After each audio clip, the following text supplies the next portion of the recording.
anak-anak disuruh membaca seperti itu, ataukah ada evaluasinya secara berkala, yang mana itu nanti adalah untuk mengukur pemahaman anak, kemampuan anak dalam membaca. Ya. Sebetulnya ini program gerakan literasi sekolah juga merupakan program yang baik ya Bapak dan Ibu, untuk menanamkan kecintaan anak terhadap membaca. Ya. Akan tetapi pada prakteknya ya, kita tidak munafik ya, pada prakteknya ini belum berjalan dengan baik. Artinya apa? Belum ada evaluasi sejauh mana guru-guru mengevaluasi kegiatan tersebut. Apakah ada jurnal? Mungkin di beberapa sekolah ada jurnal.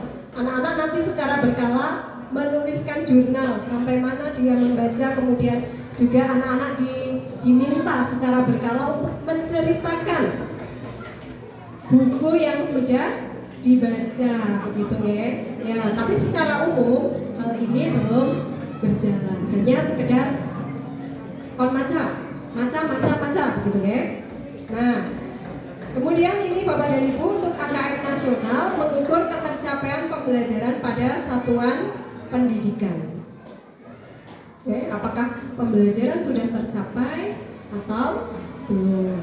Untuk AKM kelas ini tadi sudah kita bahas, yaitu mengukur ketercapaian belajar tiap individu.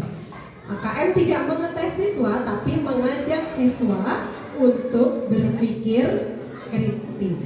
Di mana ya, dasar dari AKM ini adalah, dasar pelaksanaan dari AKM ini adalah keterampilan abad 21.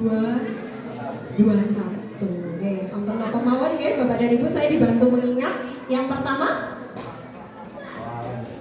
ya, yang pertama ya, kalau Bapak lupa saya juga sama ya. Yang pertama adalah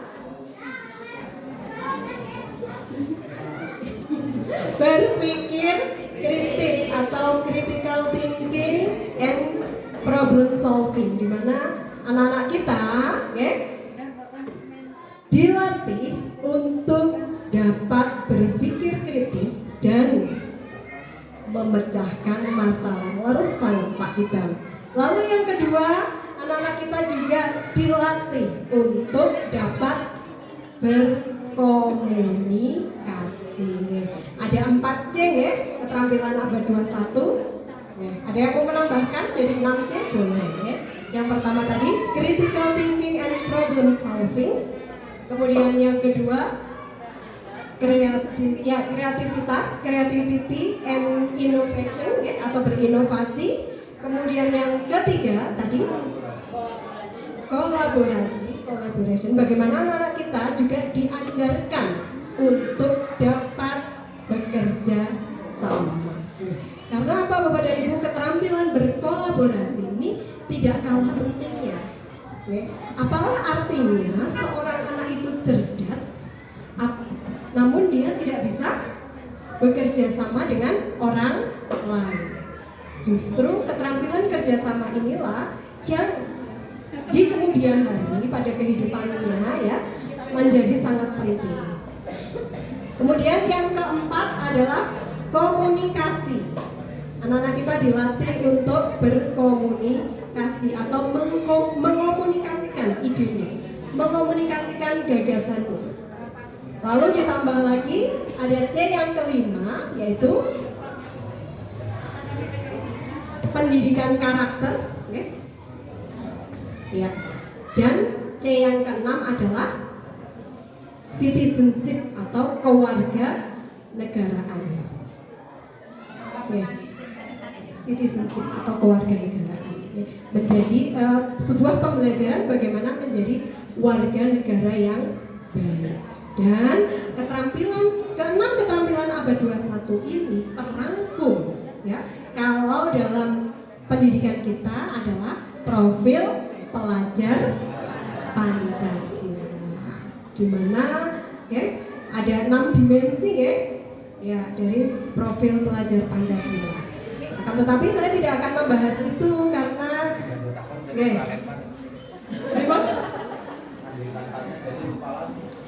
ada katanya 6 dimensinya. Oke. Oke. Tidak akan membahas itu, kita fokus pada AKM. Baik Bapak dan Ibu semua, kita lanjutkan. Nah, ini untuk kita ke bentuk soal AKM dulu deh. Kita ke bentuk soal AKM dulu. Bapak dan Ibu yang masih ingat bentuk soal AKM apa mohon? Ada pilihan ganda, betul?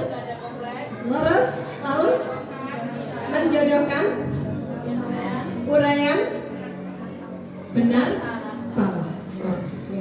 Baik. Nah, ini ya untuk bentuk soal AKM-nya ada pilihan ganda kompleks, menjodohkan, isian atau jawaban singkat, kemudian uraian. Tadi disebutkan benar salah. Nah, benar salah di sini. Benar salah ini adalah masuk pada bentuk soal pilihan ganda kompleks harusnya. Seharusnya pilihan ganda kompleks. Kemudian untuk isian atau jawaban singkat, Banjarnegara tidak menggunakan ini ya, Bapak dan Ibu semua. Kenapa? Kenapa tidak digunakan? Leres, tinggal titik-titik tidak digunakan di bentuk soal yang dipakai oleh Dinas Pendidikan Kebudayaan dan Olahraga Banjarnegara. Karena apa? Saya ingat sekali Bapak dan Ibu ketika saya sekolah dulu, salah satu soal di ulangan saya yang saya alami adalah, yang saya temui adalah tanggal berapakah sidang pertama BPU PKI dilaksanakan. Lali kabeh terus. Akhirnya sama. Nek sing pilihan ganda tasih saged ngitung benik nggih. Tapi kalau sudah soalnya itu uraian atau isian, pertanyaannya seperti itu, nggone ngarang kepripun. Nggih. Ya. Maka, kenapa soalnya AKM? Tidak ada lagi soal yang sifatnya adalah hafalan, yang hanya sifatnya mengingat. Itu soal seperti tadi, tanggal berapa atau tahun berapakah perang Diponegoro, seperti itu angel, soal angel. Padahal nanti kalau kita sampai pada pelevelan soal itu ternyata soal level 1, karena hanya apa? Mengingat, belum pada tahap aplikasi, apalagi sampai mencipta pada taksonomi belum. Nah, ini tidak digunakan untuk isian atau jawaban singkat. Karena apa? Karena isian jawaban singkat ini cenderung pada soal hafalan, di mana anak-anak yang tidak belajar, tidak punya kesempatan untuk belajar karena sesuatu hal, dia tidak akan dapat menikmati, tidak dapat mengerjakan, tidak bisa menikmati seperti yang Pak Slamet sampaikan tadi. Dulu terbebani dengan bentuk asesmennya karena beliau lebih ke psikomotor tadi ya. Sama saya dulu juga hampir frustasi Bapak dan Ibu kalau sudah mangsane ya titiwan cilik ulangan itu frustasi. Makanya dulu itu sangat terkenal sekali dengan wes bukunya dibakar terus dicor diombe, supaya apa? Supaya masuk materinya, katanya seperti itu. Padahal kalau betul-betul itu dilakukan, kira-kira jadi bisa mengerjakan apa mboten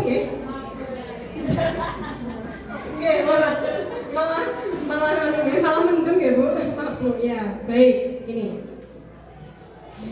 Ya, kemudian nanti kita akan ke isi dari soal AKM ini yang terdiri dari soal teks literasi serta numerasi.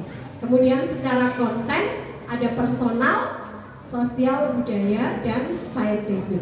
Untuk numerasi juga sama personal, sosial, budaya, dan saintifik. Ini tadi sudah. Nah, ini. Secara konten teks ini bisa terdiri dari teks informasi dan teks sastra. Ini adalah wadah besarnya. Teks informasi ini berarti di mana kita bisa memperoleh data atau informasi yang sifatnya adalah menambah wawasan. Sementara kalau teks sastra ini lebih menyenangkan karena di dalamnya biasanya anak-anak dapat memperoleh hiburan, juga dapat menikmati cerita. Teks sastra atau teks informasi informasi adalah teks non sastra. Kemudian dari konteksnya, konteks personal, jika itu adalah berupa ungkapan perasaan ataupun gagasan yang bersifat personal atau individu. Misalkan cerita tentang hobi, cita-cita, pengalaman pribadi, berarti ini adalah teks personal. Cepat mau nggak? Nah, ini contohnya, karena hanya mengingat kembali. Si Kiger dan Masnya, wis tahu, lanjut. Kemudian ada lagi teks sosial budaya. Teks sosial budaya ini adalah terkait dengan pandangan masyarakat, kemudian kondisi sosial budaya. Nah, Bapak dan Ibu nanti ketika menyajikan teks, harapannya tidak usah ngambil dari yang jauh-jauh, tapi ambil dari lingkungan sekitar, sehingga lebih kontekstual, lebih nyata, ya? Lebih anak-anak bisa lebih mengenalnya. Nah, misalkan pada bacaan atau di sana menuntut bacaan mengenai peristiwa alam. Silakan Bapak dan Ibu angkat dari peristiwa alam yang terjadi di lingkungan Wanayasa ini. Oke, tidak perlu yang di daerah ya banjir di Demak Kingendi seperti itu, ya. Ya. Banjir di Wanayasa. Ketika tidak ada, boleh Bapak dan Ibu mengambil dari lingkup Banjarnegara. Lingkupnya seperti itu untuk teks baik personal maupun sosial budaya. Nah, untuk teks sosial budaya contohnya juga ini juga bukan contoh baru, contoh lama saja. Kita lanjut pada teks saintifik. Nah, teks saintifik ini berarti teks yang membahas atau memberikan informasi mengenai pengetahuan, baik itu perkembangan teknologi, juga ilmu-ilmu tentang ruang angkasa, kemudian juga tentang gizi, fisika, cuaca maupun gejala alam lainnya, ilmu biologi, ya. Ini pada saintifik. Nah, kemudian Bapak dan Ibu, ketika Bapak dan Ibu nanti menjumpai di kisi-kisi di sana disajikan teks untuk nomor 1 sampai dengan 3. Ya, Bapak dan Ibu mohon tidak terpancang pada bahwa disajikan teks itu harus berupa paragraf, ya. Tapi bisa juga berupa gambar, bisa berupa infografis seperti ini Bapak dan Ibu. Karena di sini adalah contoh teks dalam konteks saintifik, ya. Tidak dibatasi pada paragraf gitu, ya, yang cenderung nanti pada anak adalah membosankan. Tapi kalau disajikan seperti ini, anak-anak akan lebih tertarik. Begitu? Untuk konteks numerasi sama tadi, ada personal, sosial budaya, saintifik, tidak akan kita bahas lebih lanjut. Nah, ini adalah untuk hal yang harus diperhatikan dalam penulisan soal AKM. Oke, ini tidak akan saya sampaikan sekarang Bapak Ibu, karena setelah ini kita akan membahas, mengupas satu persatu bagaimana kaidah penyusunan soal, mulai dari pilihan ganda sampai dengan nanti uraian. Dan ini tidak jauh berbeda dari itu, ya.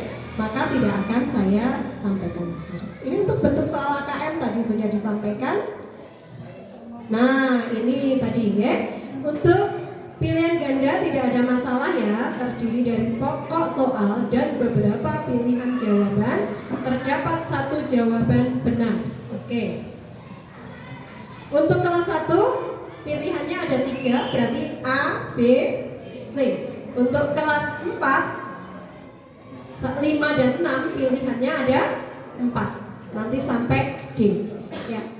Nanti pada saatnya koordinator akan membagikan kartu Indonesia Sehat, kartu Indonesia Pintar, ya, kartu Indonesia. Kartu soal maksudnya, kartu soal. Nanti di sana Bapak dan Ibu jangan terkecoh. Untuk Bapak dan Ibu penyusun soal kelas 1, 2, 3, karena di sana template-nya cuma satu untuk pilihan ganda sampai D. Nanti jangan kebablasan ya. Ya. Kemudian jadi pilihan jawaban yang disediakan 3 saja karena setelah ini kita nanti akan praktek ya, 3 saja Bapak dan Ibu cantumkan. Kemudian yang kelas 4, 5, 6 lah boleh mengikuti apa yang ada pada kartu soal. Kemudian saya tadi menyampaikan untuk pilihan ganda kompleks. Bedanya dengan pilihan ganda adalah pada pilihan ganda kompleks terdiri dari lebih dari satu jawaban benar. Kemudian pernyataan diberi tanda centang pada kotak yang disediakan bisa ya tidak, benar salah atau pilihan lainnya. Ini kan sehingga benar salah itu masuk pada jenis soal pilihan ganda kompleks. Jika jumlah pernyataan 3 hingga 5 dengan 2 pilihan jawaban diberi skor 1, oke lah nanti ya. Jika salah diberi skor 0. Nah, kita sekarang ke level kognitif Bapak Ibu ya. Ya, saya tidak membahas lebih lanjut tadi mengenai bentuk-bentuk soal karena nanti akan disampaikan secara khusus. Kita ke pengenalan pada level kognitif soal. Bapak dan Ibu pasti masih ingat taksonomi Bloom ya. Ada 6 ranah dari C1 hingga C6. Kemudian taksonomi Bloom ini juga sudah disempurnakan, direvisi ya dengan taksonomi Bloom versi Caldwell dan Anderson ya. Dimana itu adalah ada mengingat, memahami, menerapkan, menganalisis, mengevaluasi dan bahkan mencipta atau mengkreasi. Nah, ini Bapak dan Ibu untuk level kognitif soalnya ya. Jika soal yang dibuat adalah atau jika soal adalah menuntut untuk menemukan informasi dari bacaan, maka ini adalah soal level 1 ya. Soal level 1. Kata kuncinya apa? Mengakses dan mencari informasi dari teks. Hanya menemukan informasi ya. Berdasarkan teks di atas. Nah, berapa jumlah penduduk Wanayasa misalkan? Itu berarti level 1. Kemudian mengecek dan memilih informasi yang relevan atau yang sesuai. Itu juga masuk level 1. Kemudian untuk level 2 adalah memahami. Yaitu sudah menuntut pemahaman peserta didik terhadap teks yang tersaji. Kemudian berikutnya adalah menyusun inferensi atau kesimpulan dan membuat koneksi serta prediksi baik teks tunggal maupun teks jamak. Jadi tunggal bisa ataupun teks ganda atau lebih dari satu ya. Ketika itu adalah pemahaman, sudah pada level pemahaman dan juga membuat kesimpulan, maka itu adalah masuk pada kategori soal level 2. Berikutnya soal level 3, di mana ini adalah memerlukan tahap berpikir anak ya, menuntut lebih tidak hanya dari 1 kali tahap berpikir, adalah pada mengevaluasi dan merefleksi. Dengan kata kunci, anak dapat menilai kualitas teks, kemudian menilai format penyajian teks, bahkan merefleksi untuk pengambilan keputusan dan menetapkan pilihan. Ini pada level kognitif 3. Saya sarankan Bapak Ibu untuk memotret ini.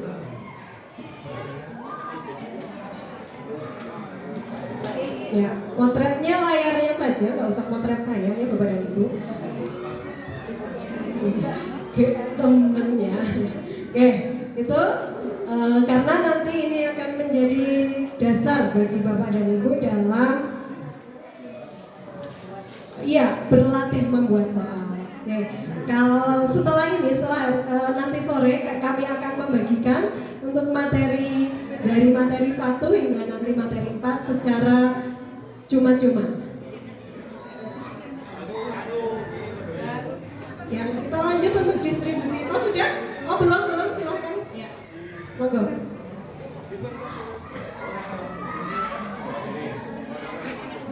Kemudian nanti kita akan sedikit membahas mengenai distribusi soal. Oke. Untuk AKM nasional kita tidak akan bahas ya. Untuk AKM kelas ini 20% pilihan ganda, 40% pilihan ganda kompleks, 10% menjodohkan, isian kita tidak pakai, urean 25%. Tapi Bapak dan Ibu, nanti kita tidak akan menjadikan ini sebagai pedoman. Ya, ini tidak kita pedomani. Yang kita pedomani adalah kisi-kisinya saja. Ya, karena di kisi-kisi yang sudah Bapak dan Ibu cetak di sana sudah ada bentuk soal, begitu ya, keterangan bentuk soalnya yang harus dibuat dari kisi-kisi nomor tersebut apa, itulah yang akan mengingat kembali saja. Nah, mari kita ke contoh soal AKM Bapak dan Ibu, supaya Bapak dan Ibu nanti dapat mengingat lagi. Oh iya ya, sing kaya soal AKM itu ya. Baik, ini adalah untuk soal di kelas 1 ataupun kelas 2 di fase A, di mana kontennya adalah teks informasi, konteksnya saintifik. Kemudian kompetensinya adalah menemukan informasi. Subkompetensi mengakses dan mencari informasi dalam teks. Untuk rincian kompetensinya, menemukan informasi tersurat, siapa, kapan, di mana, mengapa, bagaimana pada teks sastra atau teks informasi yang terus meningkat sesuai jenjangnya. Bentuk soalnya adalah jawaban singkat.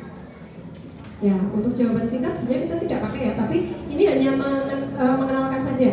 Oh, soal level 1 seperti itu. Nih. Ini untuk teksnya. Tadi teks saintifik ya Bapak dan Ibu tentang hewan yaitu komodo. Kita ke bentuk soalnya. Nah, berapa panjang gigi komodo? Oke. Ada tidak Bapak dan Ibu di sini? Tercantum, tersurat, tertulis ya? Ada ya? Ya, artinya ini tadi adalah teks menemukan informasi ya. Menemukan informasi dari teks atau bacaan. Seperti itu oke? Ini masuk pada level 1. Kemudian berikutnya ini masih level 1, masih oh ini sudah ya, ini sudah memahami secara keseluruhan. Bedanya apa? Bacaan ini menceritakan tentang maka anak perlu memahami secara keseluruhan, secara utuh dari teks tadi. Apakah tentang gambaran komodo, apa jenis-jenis komodo, atau malah bercerita tentang pulau komodo.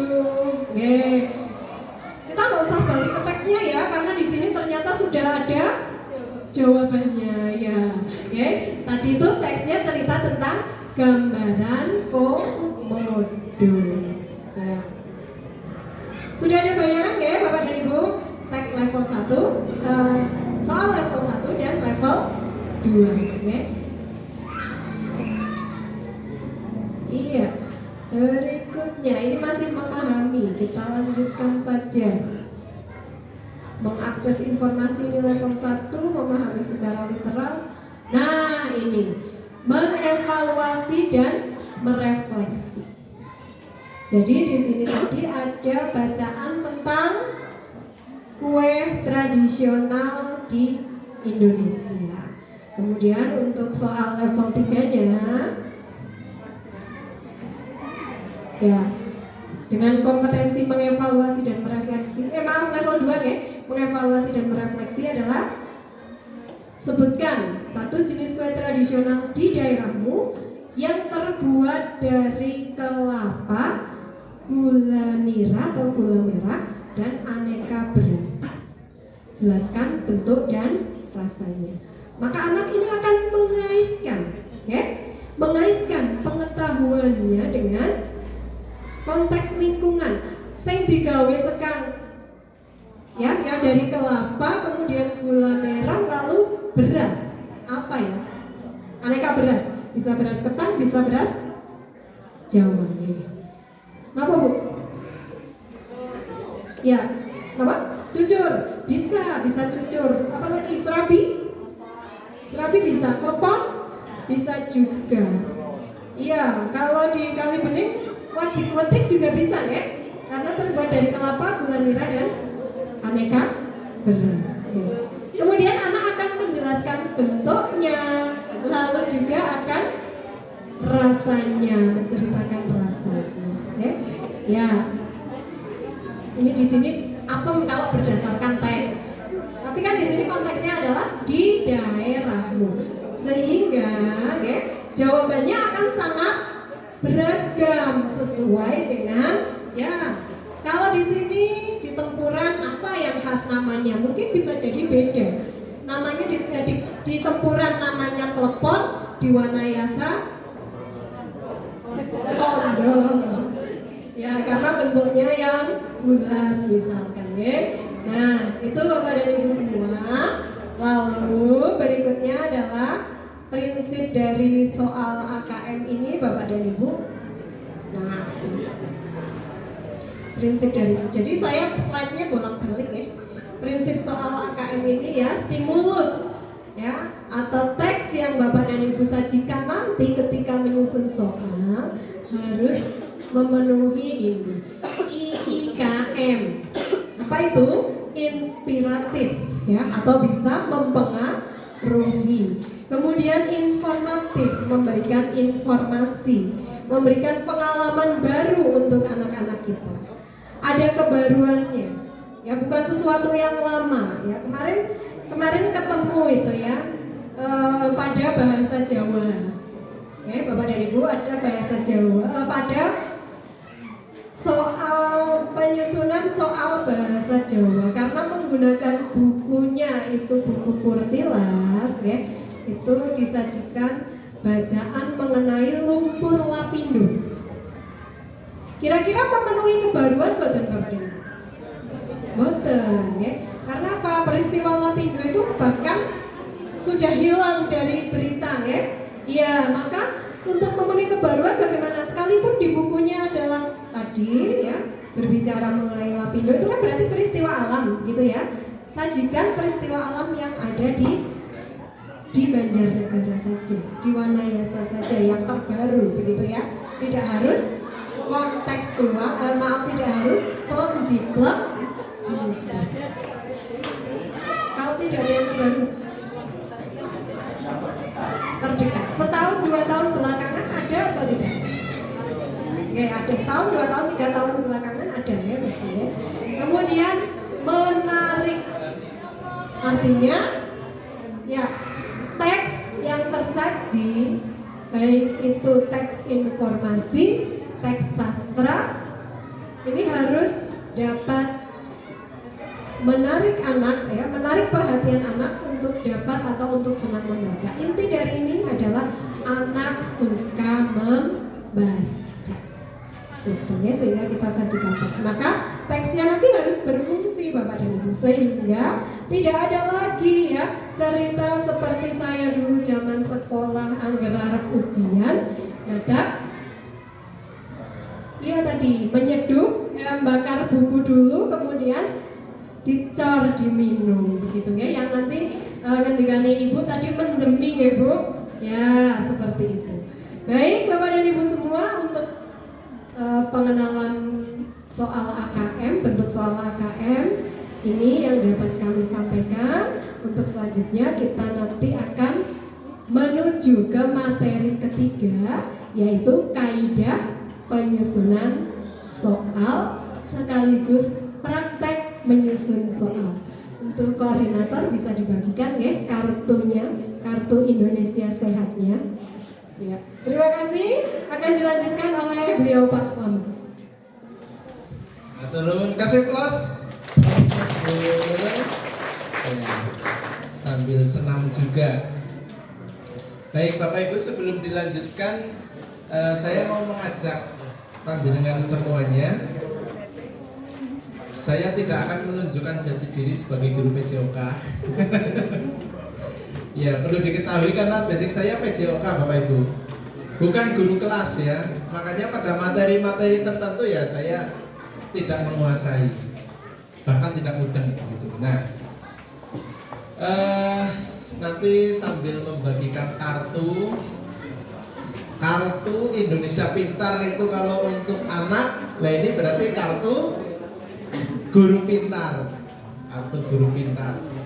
kartu soal. Ada berapa lembar? Sampai belakang ada tulisannya. Nah, ya, ada 6 lembar.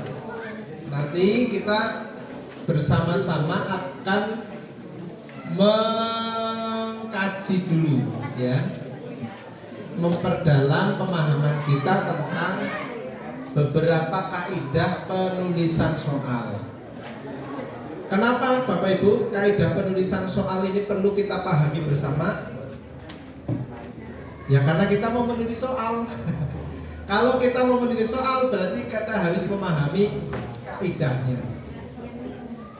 Jadi guru agama bukan kaidah ya. Aslinya apa? Qaidah ya.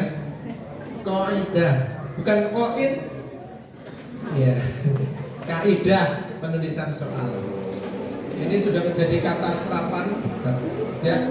Karena bahasa Indonesia perlu diketahui Bapak Ibu, ternyata mayoritas kata serapan bahasa Indonesia juga berasal dari bahasa Arab. Setiap hari yang kita temui juga ternyata berasal dari bahasa Arab, yaitu masalah.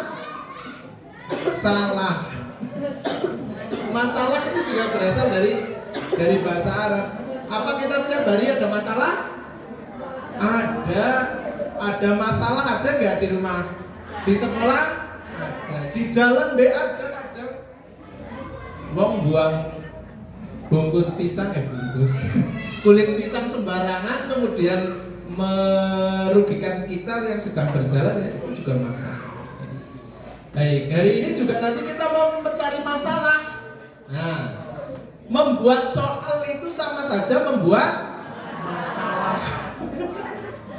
Masalah bukan hanya untuk siswa, tapi untuk guru juga.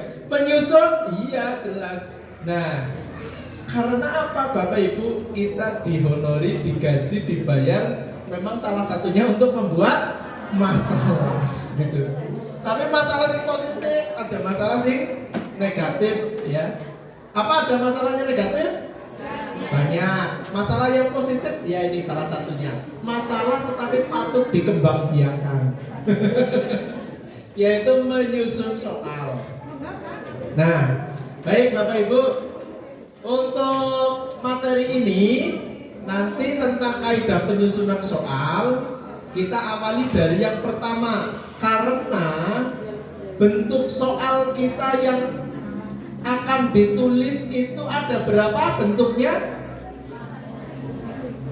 Kita identifikasi. Yang pertama pilihan ganda, yang kedua pilihan ganda kompleks, ketiga benar salah, 4 menjodohkan, 5 urean. Ada satu lagi, unjuk kerja. Iya, bukan unjuk gigi ya.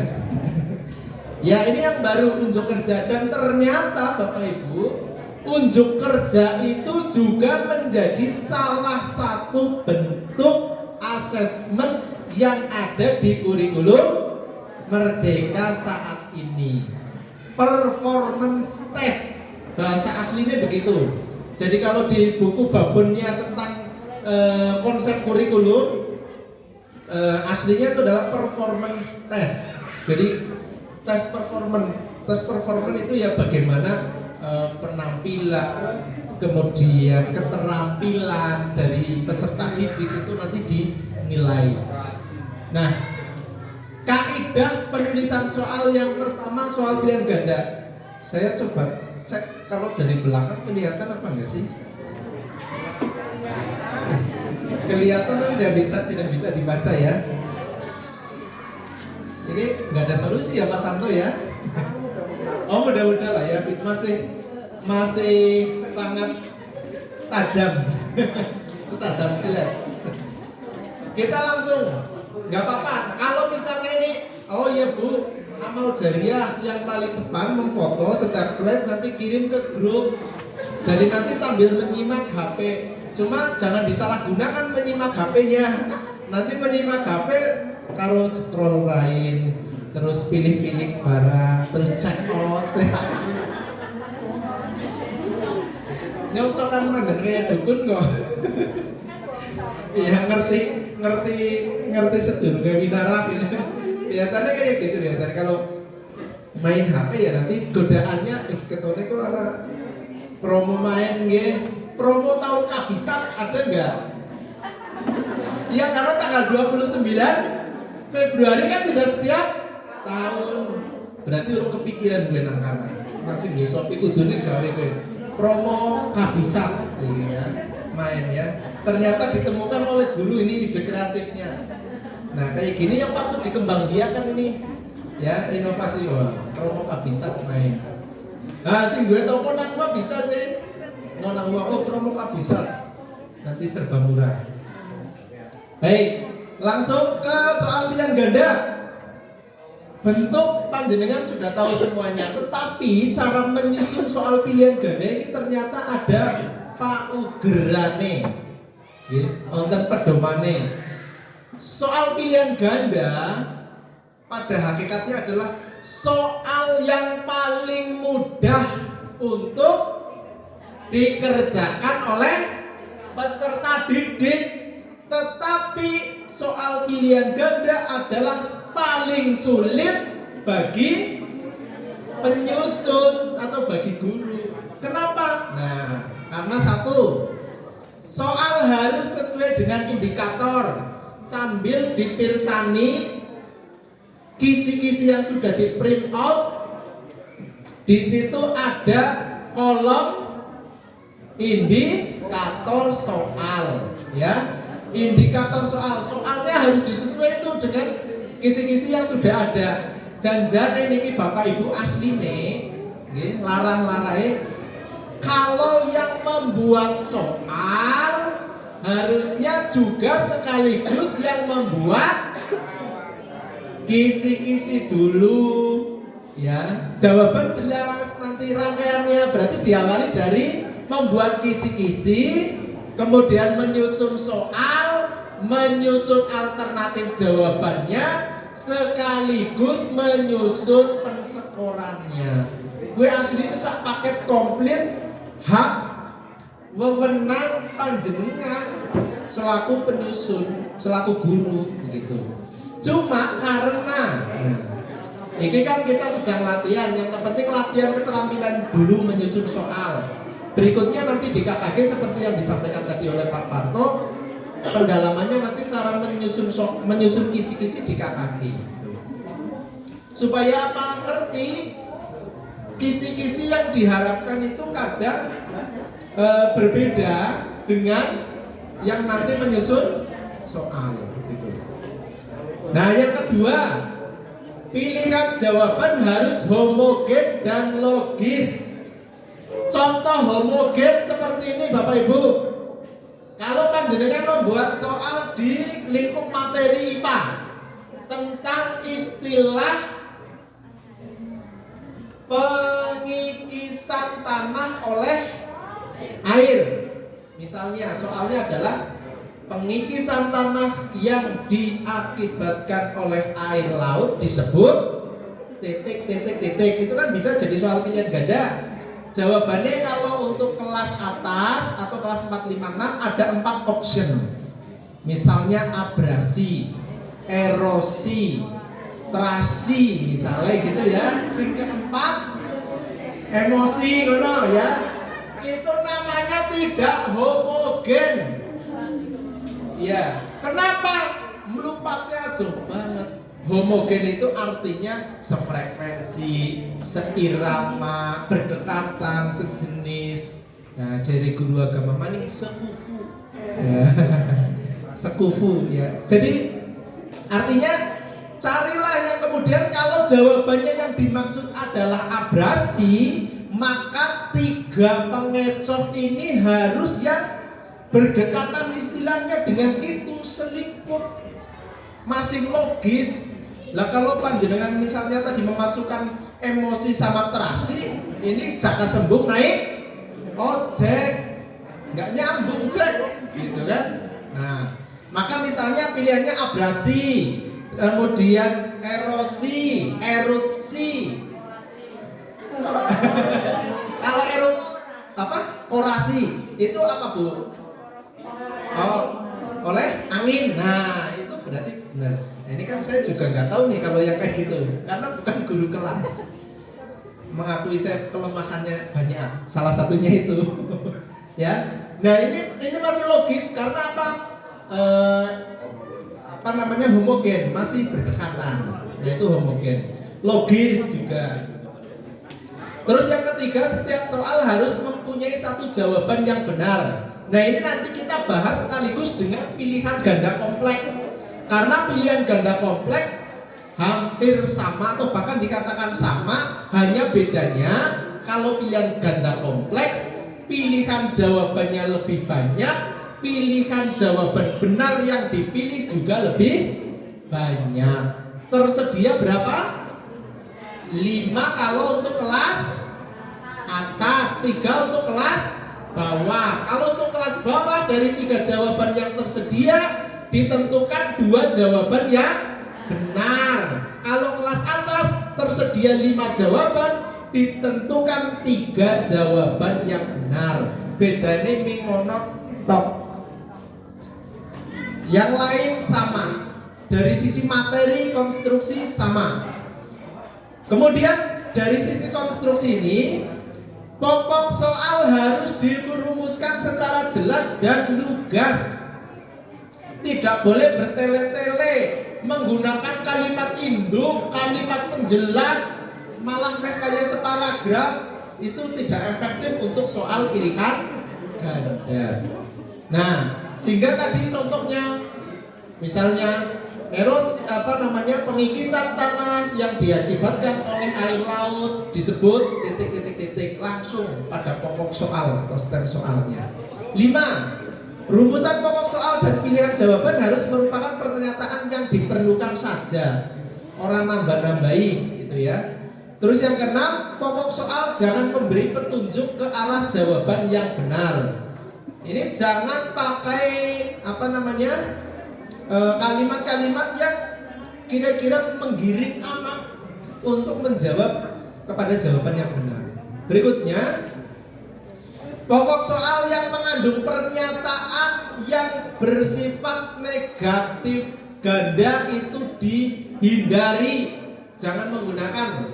Contohnya, di bawah ini yang tidak termasuk ciri-ciri makhluk hidup kecuali tabrakan orang kita kan, yang tidak termasuk kecuali, pusing. Jangankan peserta didik, guru baca soal seperti itu iya, mandan bintang 6 ya urung nanti bintang 7 lah ya gitu. Nah, sehingga disarankan tidak. Maka untuk yang soal sekarang, hindari kata-kata kecuali.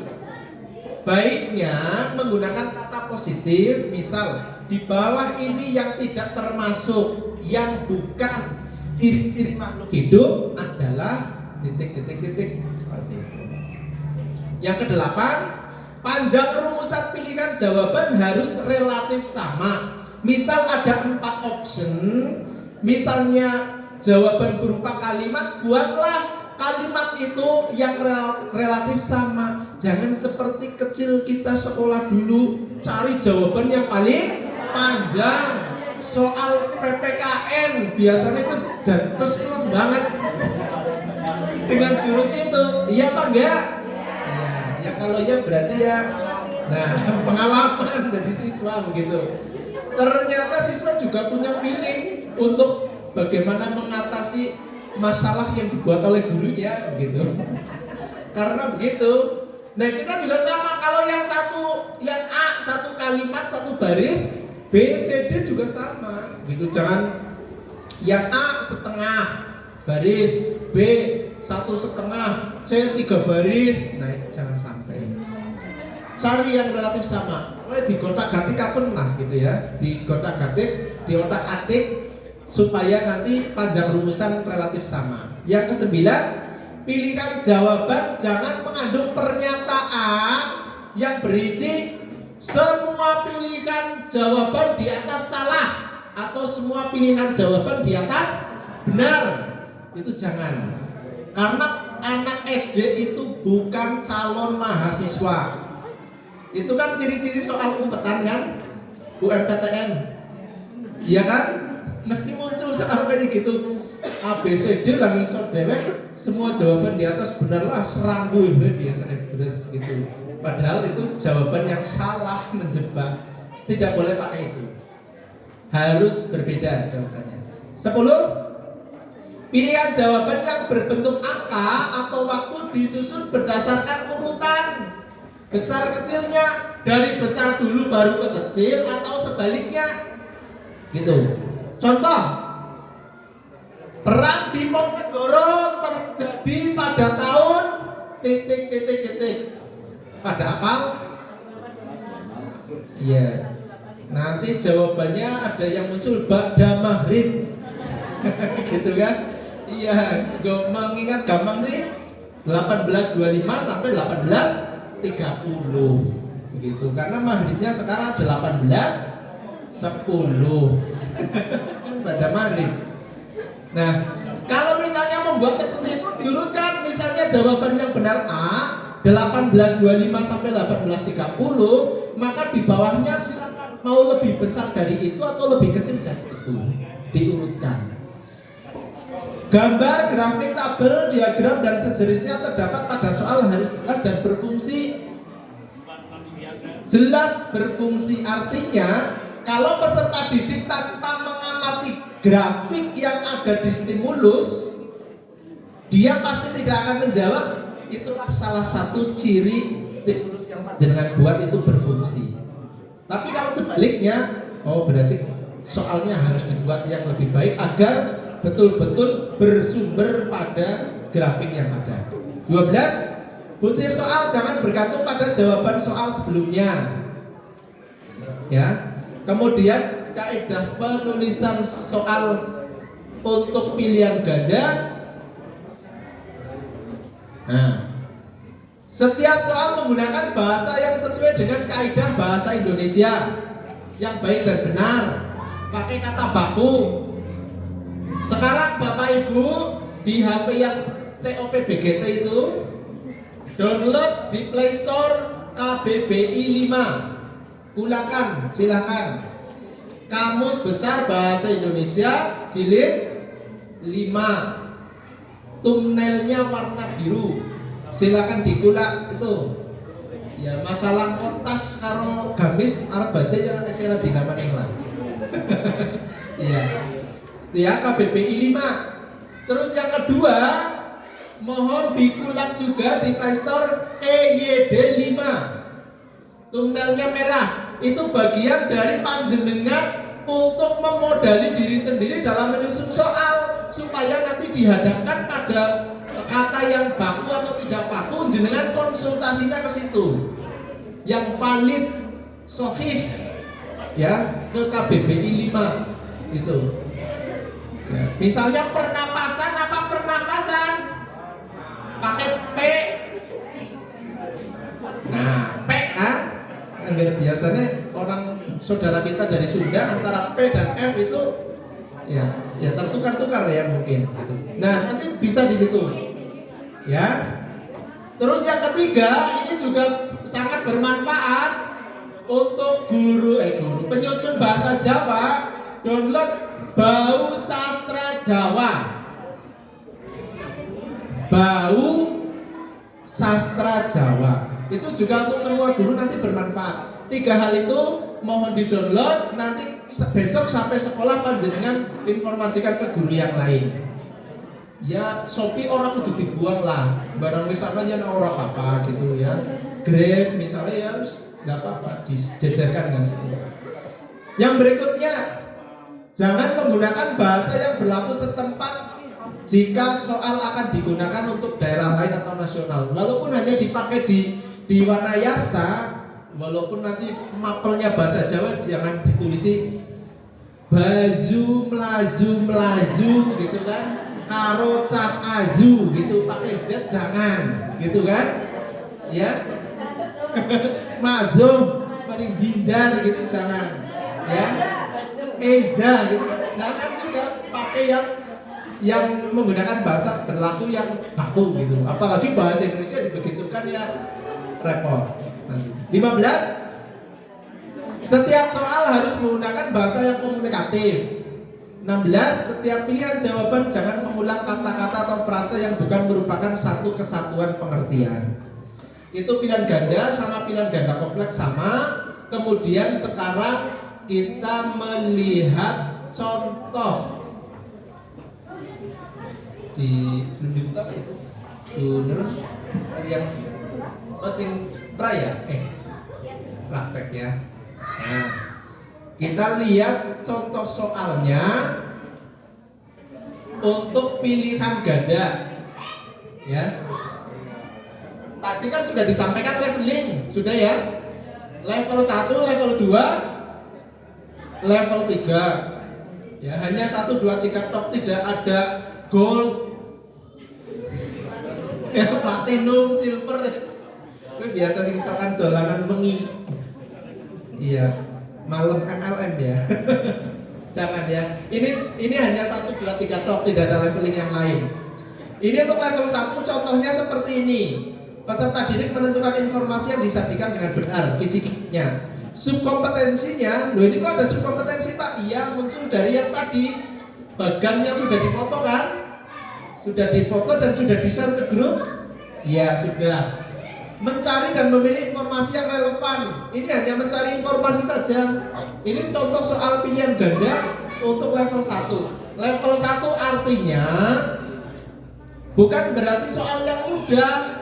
Atau level 3 kebalikannya, bukan berarti soal yang sulit dikerjakan, bukan. Tetapi kalau kita pahami, untuk soal level 1 ini tidak menuntut anak melakukan analisis berpikir yang bertingkat.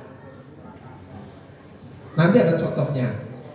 Apakah ini sangat mudah dijawab oleh anak?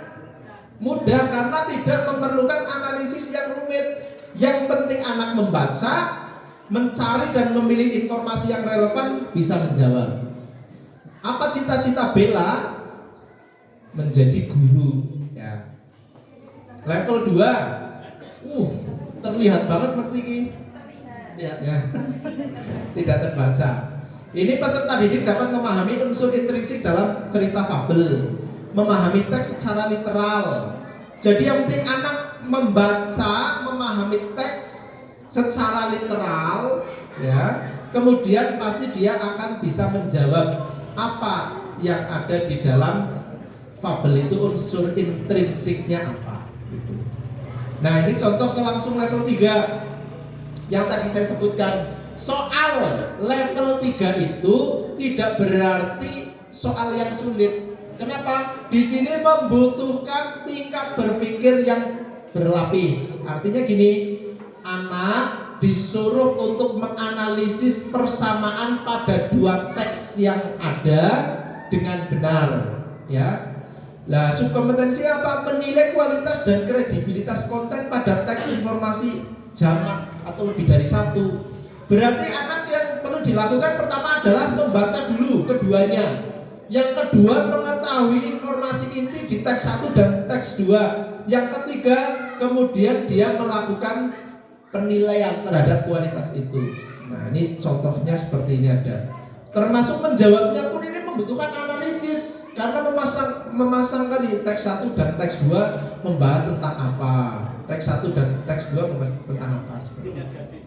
Ini contoh pilihan ganda. Sekarang nah, langsung taskes balane satset ya, beras gitu.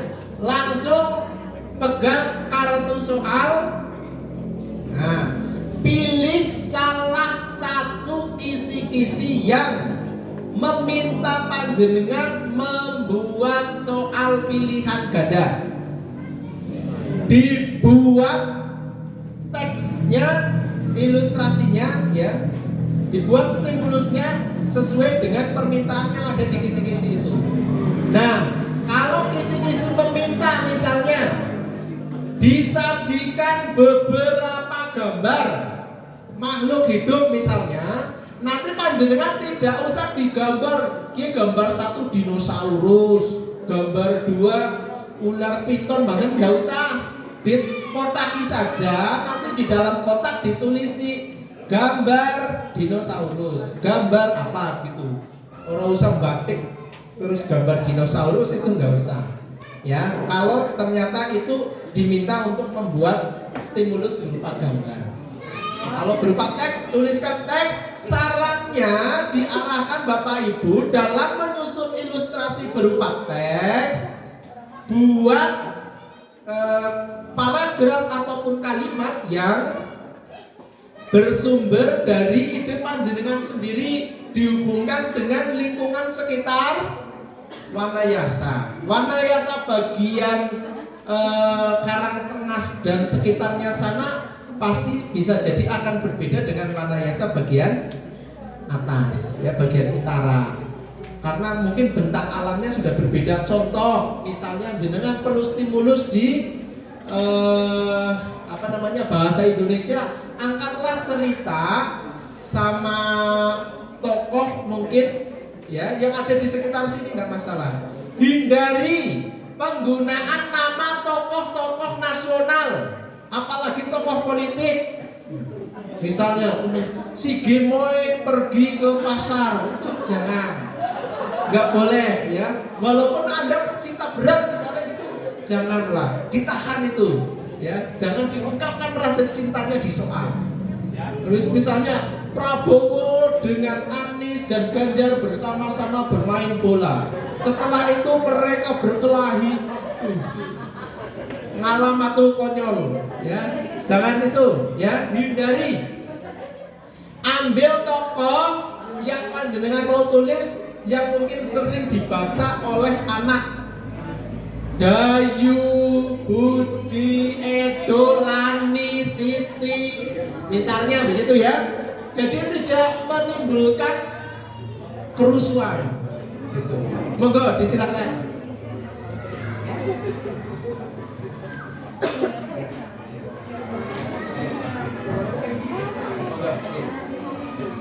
Baik Bapak Ibu, sebelum mengerjakan itu jenengan diberi kesempatan untuk menghela nafas. Karena nanti ini waktu akan diisi oleh Pak Yoga selaku kepala seksi PEP. PEP ngerti nggak? Perencanaan, Evaluasi dan Pelaporan dari Dindikpora Kabupaten Banjarnegara. Begitu. Ini informasinya insya Allah banyak yang membahagiakan Bapak Ibu semuanya. Maka nanti mohon disimak dengan baik. Ya jadi, lah suara sabar kok Pak, selalu pengen gawe soal sabar. Sabar disimak. Oke. Monggo. Jadi nanti Bapak Ibu semuanya bisa menyimaknya. Monggo katuran pinara Bapak. Sugeng rawuh. Waalaikumsalam warahmatullahi wabarakatuh. Nggih. Waktu sepenuhnya langsung nggih boten napa-napa.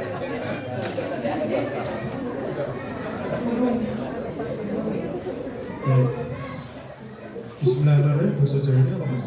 Bismillahirrahmanirrahim. Bismillahirrahmanirrahim. Assalamualaikum warahmatullahi wabarakatuh. Sugeng rahayu. Dari atur pangambikan enjing menika siang sampun siang ya Mas. Dipun ngapunten nggih boten pas. Ini masalah ini permadani jadi bentar kualat saya. Mohon izin Bapak Ibu ngapunten nih, saya pakai baju ini, ada yang pakai baju sama seperti saya ya, baju daerah ya. Ya ini kan hari Kamis, jadi ya saya pembukaan sudah bahasa Jawa, sudah menunjukkan kewajiban. Campur-campur gitu. Gubernur boten pas gitu booming tak aksami. Ini tim soal semua ya. Oke, Bapak Ibu, teman-teman semua, saya hadir di sini diberi tugas Pak Kadin melalui Pak Parto untuk memonitoring teman-teman karena ini kan baru pertama. Soal itu nanti dilimpahkan ke kecamatan. Begitu ya Mas Slamet? Kita ini baru pertama kan dikumpulkan seperti ini sampai berapa hari? Berapa hari Mbak? 3 hari. Beberapa mungkin sudah ada yang kenal saya, ada yang belum, banyak yang belum. Ya, karena guru semua sih gitu. Biasanya sih kalau saya ngisi acara itu kepala sekolah, kalau enggak teman-teman yang tim kabupaten, kalau enggak ahlinya ahli bos, Mas Santo, gitu. Biasa sih. Tapi kalau bagi guru kelas memang jarang berinteraksi dan alhamdulillah saya senang bisa ikut hadir hari ini. Hanya sebenarnya kami cuma memotivasi saja Bapak Ibu. Kenapa tim soal itu harus di kecamatan? Wah, ini nambahin gawean dinas gitu kan. Terus gawean administratifnya banyak, ada jadi bendahara bos, ada yang jadi operator dapodik, ada juga. Nah, alhamdulillah. Besok ada undangan tuh operator dapodik. Kalau jadi arung jeram orang Mas Bobi. Enggak ya, yang tahun kemarin arung jeram. Yang operator dapodik kalau kegiatan insya Allah kalau kegiatannya PEP itu serius tapi juga ada happy lah. Yang penting pekerjaan selesai. Tahun kemarin, kalau tahun ini nggak tahu karena kita refocusing. Jadi prinsipnya kami di PEP nama saya Yoga Bapak Ibu. Saya fungsional perencana di Bulora. Apa tugasnya? Tugas kami di PEP sekretariat yang kami ikutnya sekretariat itu merencanakan termasuk menganggarkan evaluasi pelaporan seluruh kegiatan teman-teman di bidang termasuk kegiatan hari ini kegiatannya seksi kurikulum bidang SD harus ada evaluasinya seperti apa indikator kegiatan ini apa outputnya apa outcome-nya seperti apa indikatornya ya berarti penyusunan soal outputnya apa dari sekian korwil teman-teman guru penyusun soal di korwil Wanayasa harapan kami bisa muncul seperti Mas Slamet tim soal kecamatan sudah ada sinten tim soal kecamatan Mbak Lili sama Mbak Laras harapan kami dari dinas muncul lagi selain Mbak Lilis, Mbak Laras dan sebagainya jadi tim kabupaten nanti. Jadi pilihan kita jadi semakin banyak, kompetensi kita meningkat semua. Kenapa? Karena coba kalau kita perhatikan, saya juga membaca rapor pendidikan. Saya punya rapor juga, rapor kabupaten. Teman-teman Bapak Ibu guru kepala sekolah, guru kan juga harus membuka rapor pendidikan kan. Sudah 2 hari ini rilis sudah disampaikan, ya sudah ya. Mudah-mudahan sudah download semua. Kalau kita perhatikan di rapor pendidikan itu kompetensi guru di Banjarnegara itu sangat rendah. Gambarnya merah, itu tahun kemarin. Tahun ini belum saya selesai semua. Kemarin saya membaca baru sebagian yang SD yang operasinya naik, tapi turun secara nilainya skornya turun, tapi sudah baik. Ada yang masih sedang, ada yang kurang, dan masih ada 2 yang tidak ikut ya Bu, Kasimpar sama Jatilawan. Kasimpar siapa? Kasimpar ya Pak. Terus Jatilawan 4 karena nggak ada siswa kelas 5 ya.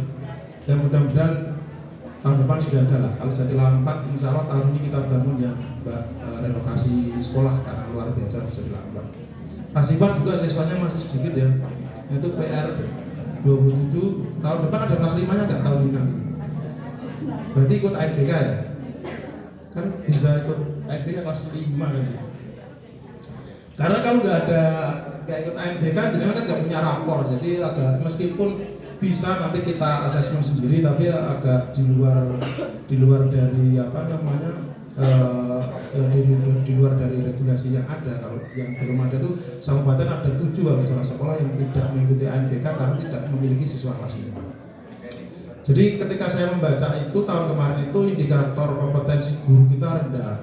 Kita analisa bareng-bareng itu. Jadi ketika kita melaksanakan kegiatan, tidak serta-merta kegiatan tersebut gugur harus ada. Kemudian copy paste dari kegiatan yang tahun lalu itu sudah harus kita tinggalkan. Harus lebih inovasi. Saya minta ke teman-teman semua bidang termasuk di kurikulum coba digali apa kegiatannya harus seperti itu gitu.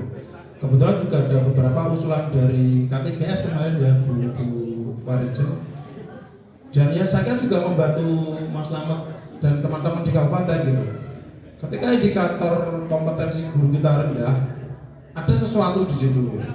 Ternyata salah satunya itu yang kami lihat, yang dikirim ke kabupaten, yang ikut pelatihan, yang sering dikirim ke provinsi itu kelihatannya hanya guru-guru itu terus. Itu gitu. Nah itu harus kita rubah.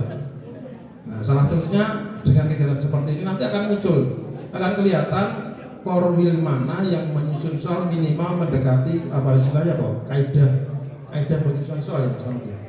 Nah, saya sudah sampaikan kemarin ketemu Mas Fadil waktu di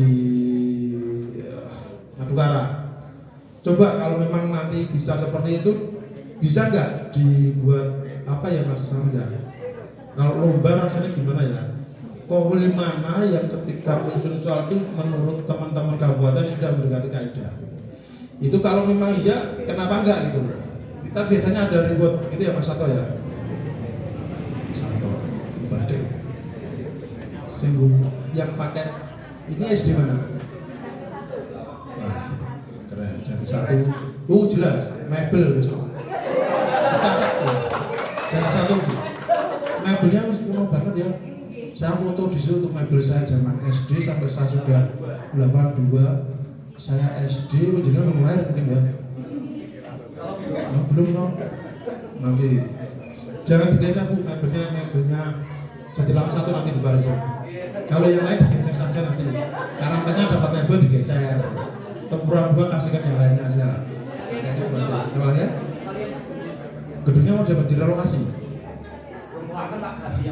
Termasuk gune dirobohkan. Intermezzo ya. Jadi sekali kan di mau cerita saudara. Jadi gitu.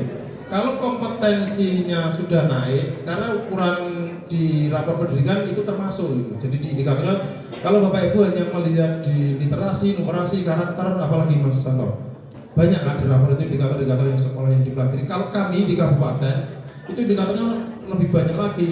Literasi tingkat kabupaten seperti apa, numerasi kabupaten seperti apa, kemudian ketersediaan PTK, distribusi guru, kompetensi guru. Nah itu masih banyak merah, apalagi kalau distribusi guru. Kalau ini sudah angkat tangan kita, masih perlu upaya banyak karena kemarin waktu di RKJM sudah kita sampaikan kalau problem kekurangan guru jangan dimasukkan semua di dalam RKJM. Kalau ada yang ikut mungkin masih ingat.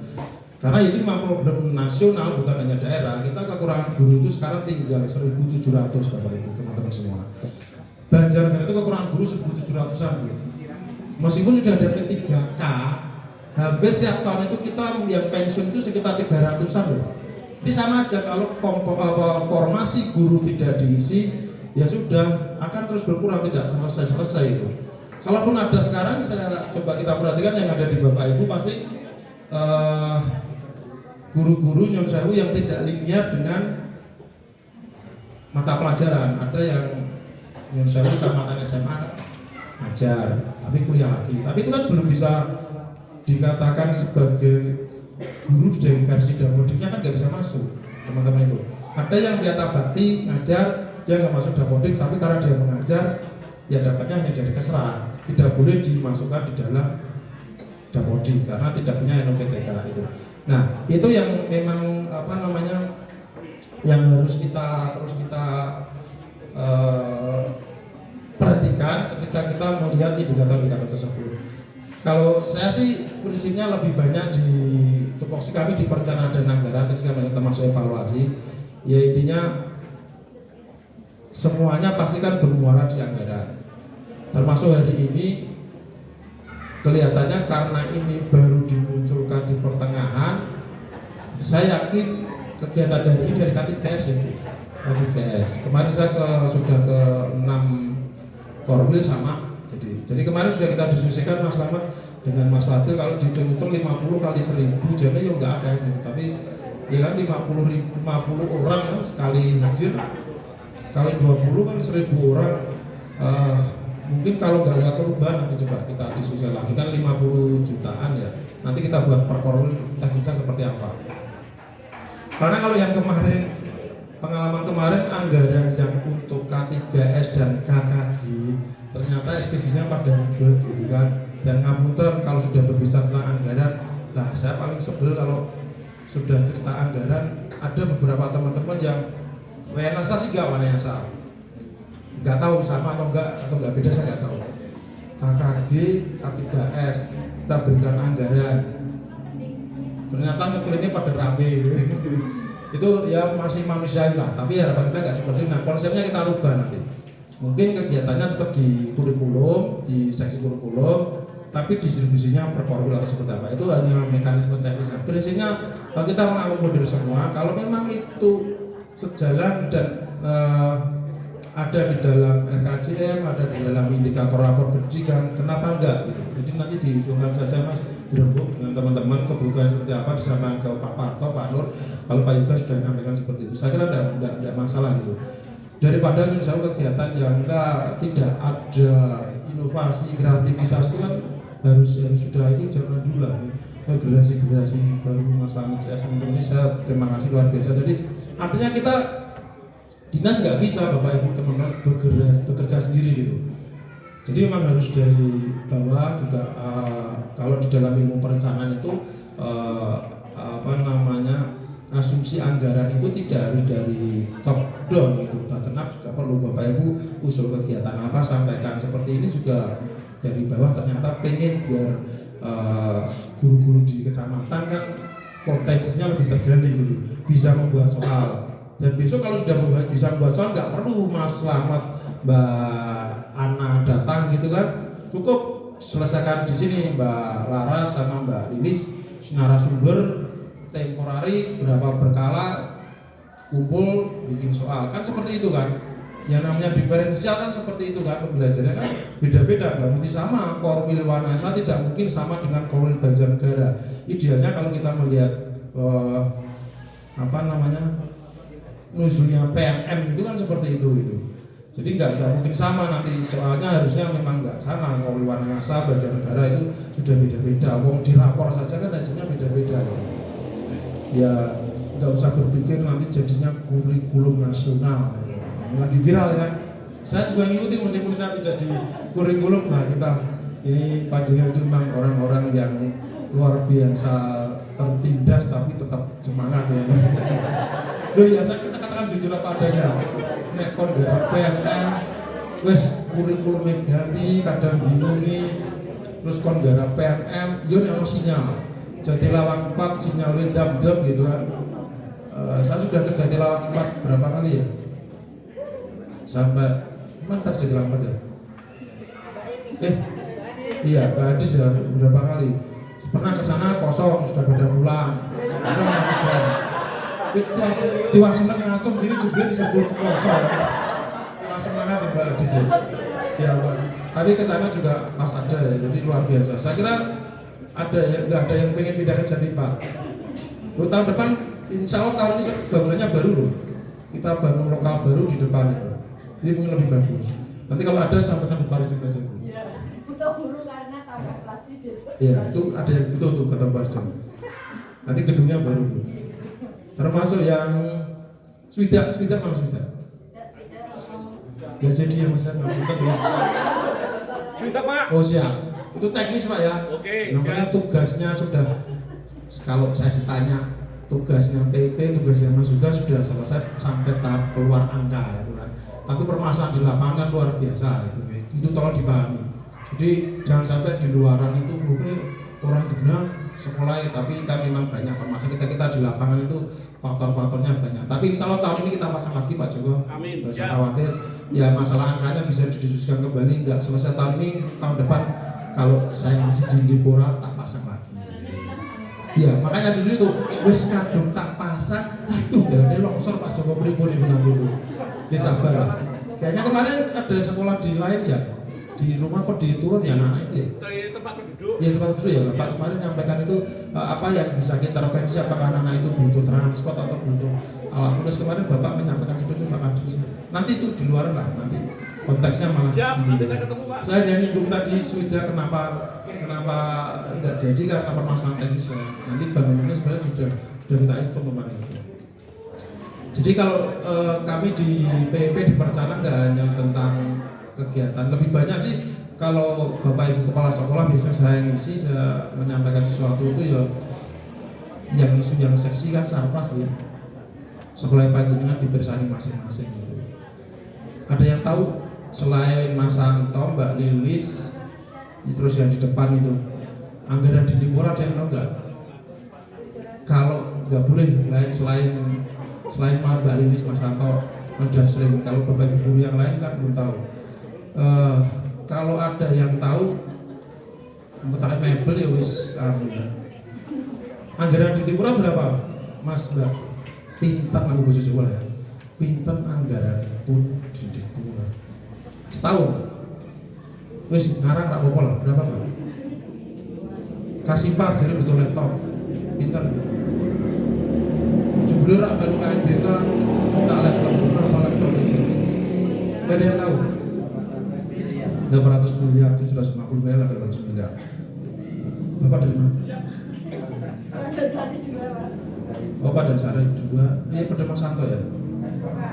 Atau karena Kata kering ya? Oh yang depan, yang sebelah kiri ya Pak ya? Iya kan, saya pernah kesana nih pas taziah nih, pas yang bukan ya ketemu aja Pak KS toh? Dengar toh? Gak boleh jawab, merasa itu batal tuh Canda. Ya, anggarannya segitu Bapak Ibu, sekitar 750 sampai 800 miliar. Banyak ya? Banyak. Tapi sekolah jenengan yang ngobat di kondisinya. Bodoh, ora duwe laptop, sing digawe laptop kok kuwi bae. Sing digawe laptop, iya baterai ana orang meninggal. Sing digawe laptop Wana Raja telu. Di mana kemarin ya?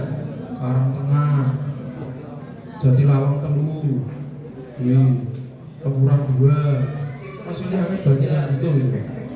Nah penanggungan 2 itu saya pernah kesana, tutupan juga ini Mas yang gemuk toh saya gemuk, beliau Mas apa? Dani kan? Itu penang 1 ya penang 2 sih mana? Oh tahu saya sing depan belakang SD nya jalan kan? Ya pernah kesana, tutupan juga iya yakin Minggu. Ini pertanyaannya bener. Iya betul Pak. Saya senang dolan-dolan gitu motoran. Kalau ya sengaja kalau satu untuk ngerepotin jadi lagi ngajar. Ngerepotin mana kayak Mas Santo dadak bingung boleh ke dure. Enak mau. Kayak kopi sih oke Mas Santo ya. Itu Bapak Ibu. Jadi 800 miliar, 750 miliar itu 500 miliar itu kok gaji panjenengan semuanya. Kita semuanya. Udah 500 miliar jadi berapa? Tinggal sekitar ya 250 ya 300. Yang 100 itu untuk bos. Bayangkan. Yang 100 lagi untuk sertifikasi dan lain-lain. Ada lagi sisanya BOP BOP sekitar 13 miliar sih untuk SDK. Berarti sebenarnya yang bisa kita gerakkan untuk kegiatan program kegiatan di Dipura termasuk hari ini kegiatan-kegiatannya teman-teman kurikulum itu hanya sekitar 4%. Jadi 30 miliar lah Pak. 30 miliar itu berebutan. Saya kan harus bijaksana dan bijak sini gitu kan. Ya meskipun apa namanya elek-elek ini lembut ini saya kan diberikan amanah sebagai Menteri Keuangannya di Dipura kan gitu ya. Cici ya gitu. Ya wajar gitu loh. Nek tempat curhatan Bapak Ibu Kepala Sekolah terutama pokoknya belum yang SD ya yang SD yang TK sama Pak. Kalau TK ya negeri swasta juga ada beberapa swasta kan juga. SMP sama juga. Jadi kami kan ngurusi SD, SMP, TK, belum yang bidang olahraga, belum yang PTK.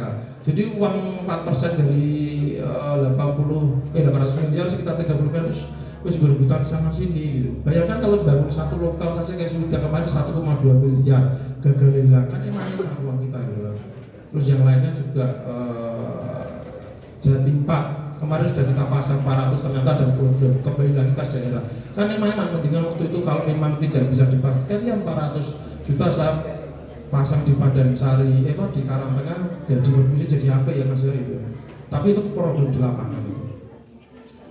Jadi ya memang harus kita kadang ketika Bapak Ibu Kepala Sekolah mengusulkan dan sebagainya itu ya termasuk panjenengan semua boleh, dan saya rasa saya kira cerdas-cerdas kabeh kok.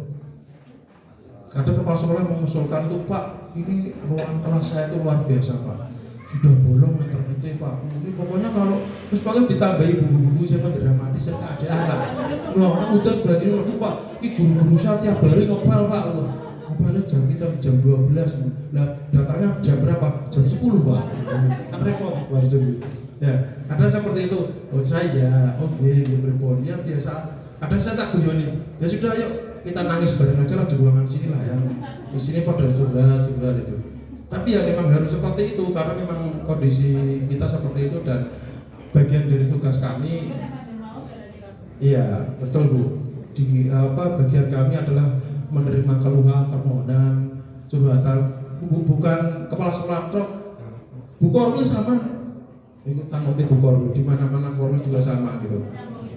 Iya, harus kayak gitu ya. Kalau kayak gitu mau betul kerja ya bukan kerja gitu. Iya. Saya di BA bukan kerja beberapa kali. Enggak apa-apa, enggak masalah gitu ya. Harus seperti itu. Maksud kami gini. Jadi tidak harus kepala sekolah yang menyampaikan. Artinya kalau panjenengan ada kegiatan, ada usulan apa gitu didiskusikan dengan kepala sekolah. Panjenengan ke dinas, ketemu saya silahkan gitu. Pak, saya mau ketemu, ada pesan dari kepala sekolah. Cerita kondisi sekolah. Karena kalau nggak gitu komunikasi kita nggak jalan, kita nggak tahu. Karena ada beberapa sekolah yang kepala sekolahnya itu pasif, ada banyak gitu kan. Ada yang sekolah yang gurunya atau bendaranya luar biasa ngalahin kepala sekolah. Mungkin apa ke? Ngomongnya ada bendara bos, sih kalau kita aku. Kayaknya ya kan. Begitu timbul masalah diselimpahkan kepala sekolah. Kan ya kelasnya, ya pintar bersikap lidah. Itu jadi harus semuanya didiskusikan bersama, disampaikan. Pasti kalau Bapak Ibu guru bukan kepala sekolah yang ketemu saya tanya kepala sekolahnya tahu nggak juga ke sini apa yang mau disampaikan gitu, kita cerita.